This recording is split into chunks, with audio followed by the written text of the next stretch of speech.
আসসালামু আলাইকুম, আমন্ত্রণ জানাচ্ছি খাদিজাস কিচেন ওয়ার্ল্ডে। আজকে তৈরি করে দেখাবো নারিকেলের মিষ্টি চিড়া। আর একটা নারিকেল নিয়েছি, সেটাকে ডিপ ফ্রিজে রেখে দিয়েছিলাম। আর 7-8 ঘন্টা আপনারা এটাকে রেখে দিতে পারেন। যখন এটা একদম বরফ হয়ে যাবে, তখন এটাকে বের করে আধা ঘন্টা রেখে তারপর একটা হাতুড়ি দিয়ে টুকা দিয়ে নিলেই কিন্তু নারিকেলের খোসাটা একদম ছেড়ে যাবে।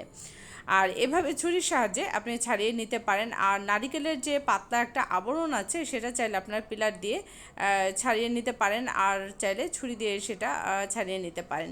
আমার চ্যানেলে শর্ট একটা ভিডিও দেওয়া আছে কিভাবে করে আপনি পিলার দিয়ে এই নারিকেলের পাতলা যে কালো আবরণটা আছে সেটাকে ছাড়িয়ে নিতে পারবেন এবং নারিকেলটা কুড়িয়ে নিতে পারবেন। আপনারা চাইলে সেই ভিডিওটা দেখে নিতে পারেন।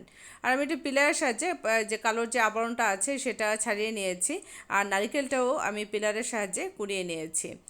আর এটা দিয়ে আমি এই চিড়াটা তৈরি করে নেব। আর এই চিড়াটা তৈরি করার জন্য ফুল রেসিপিটা দেখে নিতে হবে। তাহলে চলুন এই চিড়াটা কীভাবে তৈরি করতে হয় সেই রেসিপিটা দেখে নিই। আমি একটা প্যান বসিয়ে দিয়েছি চুলায়, আর এটার চুলাটাও আমি জ্বালিয়ে দিয়েছি।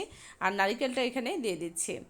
নারিকেলটা দিয়ে দেওয়ার পর এটা কিছুক্ষণ একটু জাল করে নিতে হবে। একটা পর্যায়ে যখন দেখবেন এটা জাল করা হয়ে গেছে, তখন এখানে আপনি চিনিটা অ্যাড করে দিতে পারেন। আপনাদের স্বাদ অনুযায়ী এখানে চিনিটা অ্যাড করতে পারেন। আমি এখানে একটা নারিকেলের জন্য 1/2 কাপ চিনি দিয়ে দিচ্ছি। আর দিয়ে তারপর একটু নেড়ে নিচ্ছি। আর এটাকে মিডিয়াম ফ্লেম করেই কিন্তু চিড়াটা তৈরি করে নিতে হবে। হাই ফ্লেম করে যদি আপনি চিড়াটা তৈরি করেন, এতে করে কিন্তু পুড়ে যেতে পারে। তাই এটাকে ঘন ঘন নেড়ে চেড়ে কিন্তু এই চিড়াটা তৈরি করে নিতে পারেন। একটা সময় দেখবেন এই নারিকেল থেকে পানি উঠে গেছে, আর এটা থেকেই কিন্তু নারিকেলটা একটু সেদ্ধ হয়ে যাবে। আর এতে করে চিড়াটা বেশ ভালোভাবে হয়ে যাবে। আর লো ফ্লেম করে কিন্তু এই চিড়াটা এখন তৈরি করে নিতে হবে। আমি নেড়ে চেড়ে নিচ্ছি, আর পানিটা শুকিয়ে যাওয়া পর্যন্ত অপেক্ষা করছি। যখন পানিটা শুকিয়ে যাবে, তখন এটাকে আরেকটু নেড়ে চেড়ে নিয়ে তারপর কিন্তু চিড়াটা তৈরি করে নিতে হবে। ছোটোবেলায় এই চিড়াটা আমি অনেক ব্যানগাড়ি থেকে কিনে খেয়েছি। আর আপনারা চাইলে এটা তৈরি করে বাচ্চাদেরকে দিতে পারেন। আর এটা তৈরি করে 1 থেকে 1.5 মাস পর্যন্ত সংরক্ষণ করে রেখে দিতে পারেন। আমার এখানে নারকেল চিড়াটা কিন্তু হওয়ার পথে, আর এটাকে আমি আরেকটু নেড়ে চেড়ে নিচ্ছি।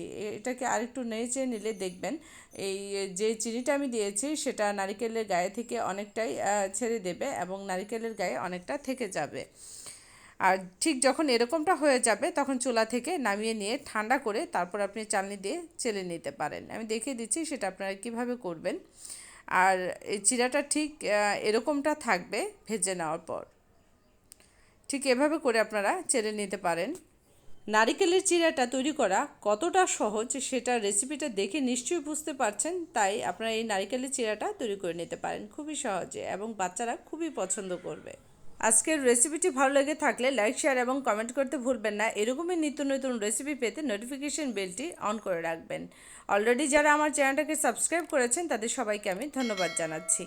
আপনার একটা ভালো কাজ অন্যের জীবন বাঁচাতে পারে, তাই বেঁচে যাওয়া খাবারটি ফেলে না দিয়ে অন্যকে খেতে দিন। নিজে ভালো কাজ করুন, অন্যকে ভালো কাজ করতে উৎসাহিত করুন। আজকের মতো এখানেই বিদায় নিচ্ছি। সবাই সুস্থ থাকবেন, ভালো থাকবেন, আমার জন্য দোয়া করবেন। আল্লাহ হাফেজ।